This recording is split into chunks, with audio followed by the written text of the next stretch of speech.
vais faire un village dans les arbres. Avec 17 ans que j'y pense. Comment y parvenir? Donc le métier, trouver un métier déjà qui pourrait me permettre de construire des habitations et en l'occurrence le village. Donc je suis rentré chez les compagnons et j'ai passé 3 diplômes là-bas. J'ai rencontré un herboriste chez qui j'ai vécu 2 ans et demi. Donc là, lui, il m'a permis de m'initier plus profondément au savoir, aux connaissances de la nature. Et après, je suis rentré dans une entreprise qui faisait des parcs aventures. Ce qui m'a permis de maîtriser plus le travail sur corde, me permettre de pratiquer mes connaissances de charpentier, mais plus haut. Donc j'ai démarré ici en achetant un petit bout de terrain, un autre petit bout de terrain, ce qu'on voulait bien me vendre. Et j'ai commencé mes projets comme ça. Voilà.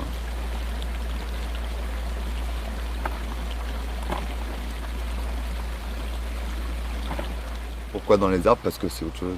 Et je me sens protégé au sein de la forêt. C'est un entourage qui me convient très bien. Il y a des gens, tu les fais dormir dans les bois, ils ont peur tout de suite. Le moindre bruit, le moindre cri d'oiseau, le moindre... Et moi, c'est là où je me sens bien. Pour moi, il n'y a rien de plus beau. Tu vois, c'est les petits détails de la vie, c'est les petites choses. Quand il y a la lumière sur la rivière, quand il y a la lumière comme ça sur les feuilles, quand il y a certaines odeurs qui exhalent après la pluie de la terre. Il y a bien des choses ici qu'on ne peut pas retrouver dans le monde. J'ai fait un peu un petit tour du monde quand même, jeune.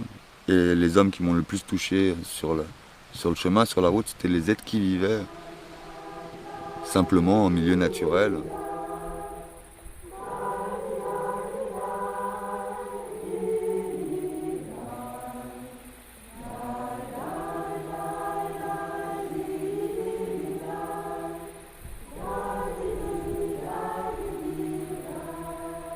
J'avais 18 ans en mai 68 et déjà je vivais en communauté en mai 68. Donc j'ai eu une longue expérience dans beaucoup de pays parce que j'ai beaucoup voyagé, notamment au Danemark et en Allemagne où j'ai vécu dans des communautés. Voilà, une expérience du collectif, aussi de tout ce qui ne va pas dans le collectif.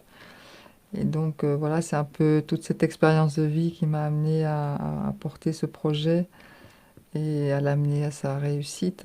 Sur mon parcours, j'ai rencontré une architecte qui avait construit sa yourte elle-même. Et donc voilà, j'étais passé une journée avec elle dans sa yourte et puis je suis revenue et j'ai commencé à faire ma yourte.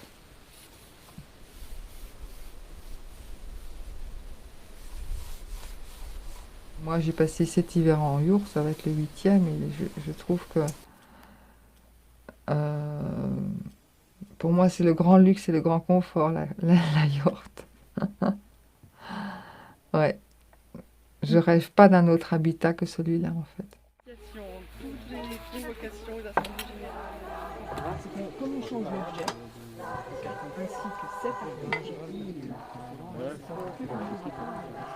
Ah bah si, si l'intitulé, voilà, si vous savez chaque fois où vous êtes.